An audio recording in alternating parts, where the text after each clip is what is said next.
Dear students, earlier we have studied about the paper chromatography, the thin layer chromatography.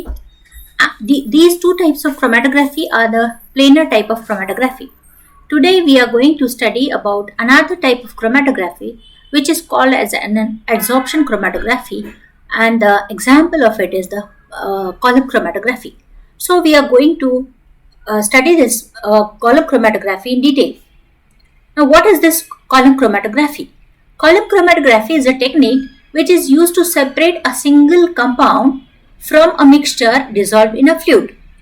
Now, it separates substances based on differential adsorption of compounds to the adsorbent as the compound moves through the column at different rate, which allow them to get separated in fractions. So, we collect the different fractions. So, this technique can be used on a small scale as well as large scale to purify materials that can be used in future experiments. So, this method is a type of adsorption chromatography technique. So, next, on which principle is this chromatography based?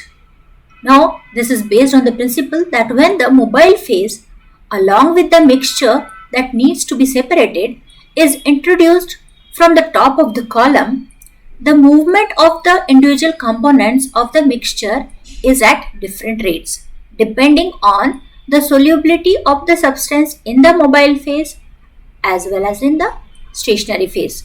The component with lower adsorption and affinity to stationary phase travel faster when compared to the greater adsorption and affinity with the stationary phase.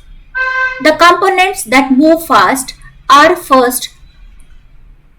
removed first, whereas the components that move slowly are eluted out last. The adsorption of the solute to the column occurs in a reversible manner. The rate of movement of the component is expressed as in the case which we saw in case of paper chromatography and thin layer chromatography. There also we found the RF values. So these RF values are the distance traveled by the solute upon the distance traveled by the solvent, and this RF is also called as the retardation factor. Now this particular figure depicts the overall flow of the components and the overall process of the column chromatography.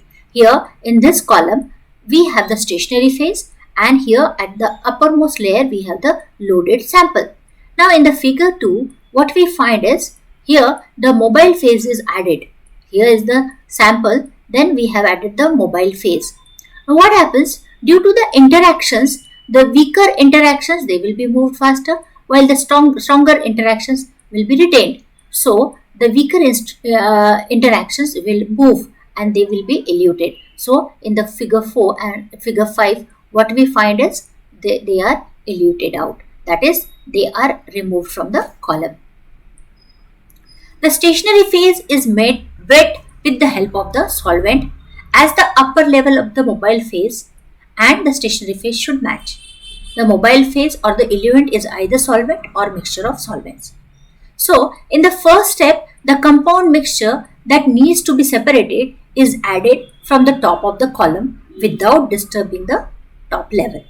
The tap is turned on and the adsorption process on the surface of silica begins. Now here, in case of chromatography, we are using adsorbent as the silica. Therefore, we are seeing the adsorption process in case of the silica. So without disturbing the stationary phase, solvent mixture is added slowly by touching the sides of the glass column. Now the column is made up of glass material. So on the sides of the column, we are pouring the solvent.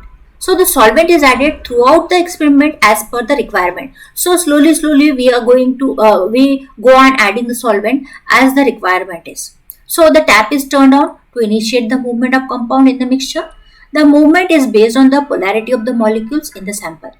Now what happens? The non-polar components move at a greater speed because they don't have the affinity when compared to that of the polar components. So for example, a compound mixture consists of 3 different compounds.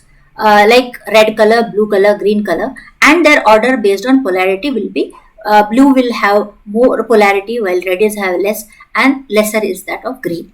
As the polarity of green compound is less, it will move fast. So green will be eluted first. When it arrives at the end of the column, it is collected in a clean test tube. After this, the red compound is collected, and at the last, the blue compound is collected. So all these are collected in the separated tubes.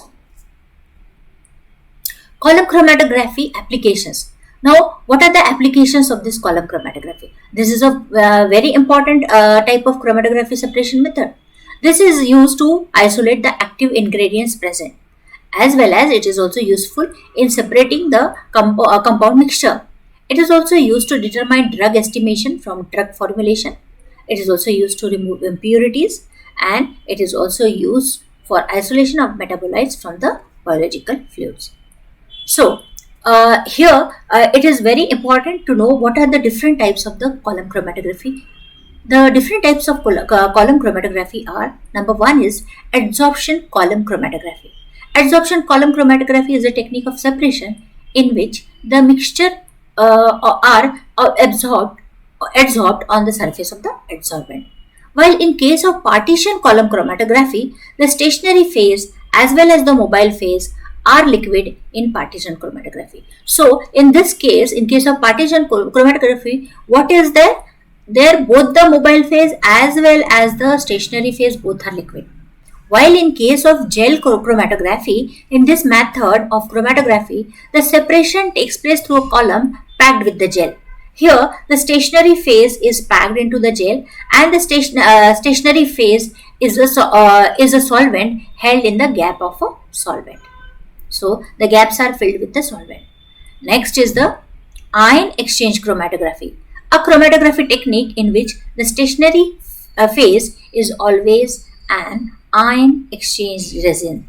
Here, an example I want to quote is that of the water purifiers. Generally, they are based on the principle of ion exchange chromatography. So, this was all about the column chromatography. In the next episode, we are going to study more about the gel permeation chromatography. So, for today, it is all about the column chromatography. Thank you all. Thank you, listeners, for patiently listening.